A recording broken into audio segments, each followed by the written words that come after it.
नमस्कार, welcome to योगिट। आज हम बात करेंगे राइट एटीट्यूड पर।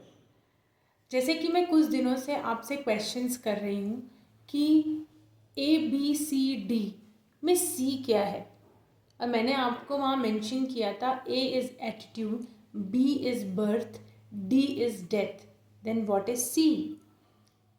ये क्वेश्चन मेरा इसलिए था ताकि आप समझ पाएँ कि एक राइट एटीट्यूड रखने के लिए सी का इम्पोर्टेंस क्या है।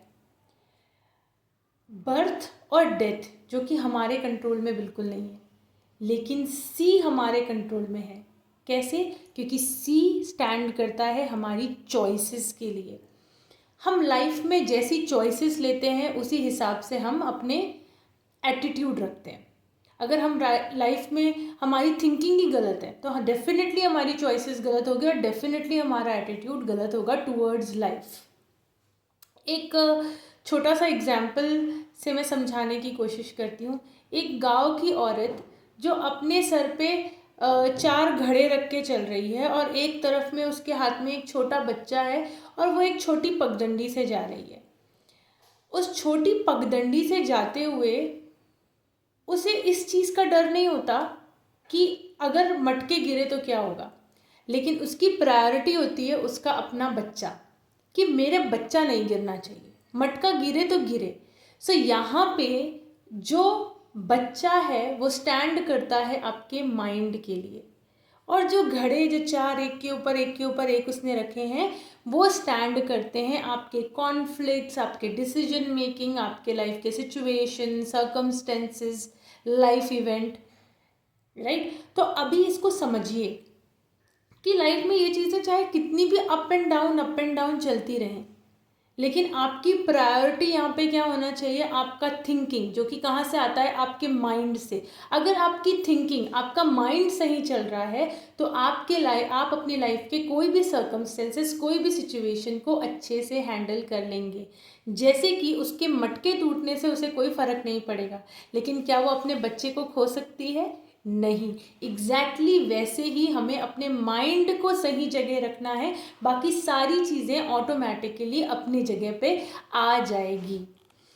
अब समझने की कोशिश करते हैं कि हम जो राइट एटीट्यूड को सक्सेस की तरफ या अचीवमेंट की तरफ कैसे लेके जाते हैं। हम सबका सक्सेस का डेफिनेशन या अचीवमेंट के डेफिनेशन अलग है, और ओवर द एज वो चेंज होते जाते हैं। जब हम छोटे थे तो शायद हमारा ये होता होगा कि हाँ, मुझे मैथमेटिक्स में आउट ऑफ 100 मुझे 98 लाने हैं, 95 लाने हैं। शायद किसी दूसरे बच्चे का उसी क्लास में होगा कि मुझे 50 लेके आना है, मुझे उससे ज़्यादा नहीं चाहिए, वही मेरा अचीवमेंट है। हम थोड़े बड़े होते हैं तो कोई लड़की पसंद आई या कोई लड़का पसंद आया तो हम उसको अपना उसके साथ डेट करना या उसके साथ रिलेशनशिप में रहना ही किसी के लिए अचीवमेंट हो जाता है। किसी के लिए एक ड्रीम जॉब लेना ही अचीवमेंट हो जाता है, राइट। सो अचीवमेंट एज के हिसाब से चेंज होता है। जैसे कि बीइंग अ मेल और बीइंग अ फीमेल, ठीक है, it's a matter of birth, right. Being a woman or a man is a matter of age, but being a gentleman and being a gentlewoman is a matter of what? Is a matter of your choice. It's a matter of your right attitude. अब समझ में आया why right attitude and why right thinking is very very very important in life. वही decide करता है कि हमारा जो आसपास का वर्ल्ड होगा या हम जो भी चीज़ मैनिफेस्ट कर रहे हैं, हम अफर्मेशंस लिख रहे हैं, हम ग्रैटिट्यूड लिख रहे हैं, ये सब कुल मिला के आपस में गोल गोल घूम के वो एक ही चीज़ लाने की कोशिश कर रहे हैं, जो है आपके अंदर का राइट एटीट्यूड। अब एक और एग्जाम्पल से इसको समझने की कोशिश करते हैं। एक बार एक बच्चा बलून वाले के पास जाता है और बलून वाले को बोलता है, भैया ये आपका जो ब्लू बलून है ये भी ऊपर जाएगा? तो बलून वाला बोलता है हाँ जाएगा। फिर बोला और ये येलो? तो बलून वाला बोलता है हाँ ये भी ऊपर जाएगा। फिर वो बहुत आगे पीछे करता है बलून्स को, फिर देखता है ये ग्रीन, ये भी ऊपर जाएगा? तब बलून वाला परेशान हो गया, बोलता है हाँ जाएगा, क्योंकि इन सब के अंदर हीलियम है तो ये सब ऊपर जाएंगे।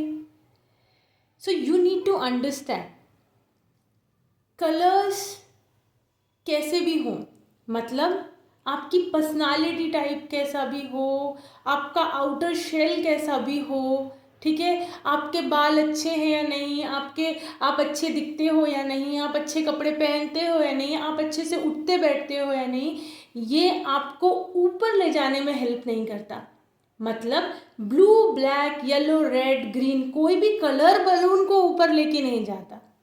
क्या लेके जाता है? उसके अंदर जो है, और वो अंदर क्या है? अगर आपके अंदर राइट एटीट्यूड है तो आप इजीली अपलिफ्टेड फील करेंगे या अपलिफ्टमेंट की तरफ जाएंगे, ठीक है। सो बेसिकली यह बलून का एग्जाम्पल देने का रीज़न मेरा यही था।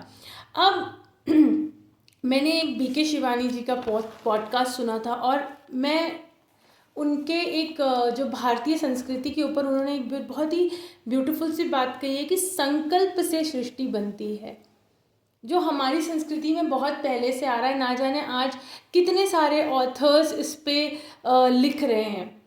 तो यूजुअली इंग्लिश में बोलते हैं कि as is the outer world so is my inner world, but हमारी संस्कृति ये नहीं कहती।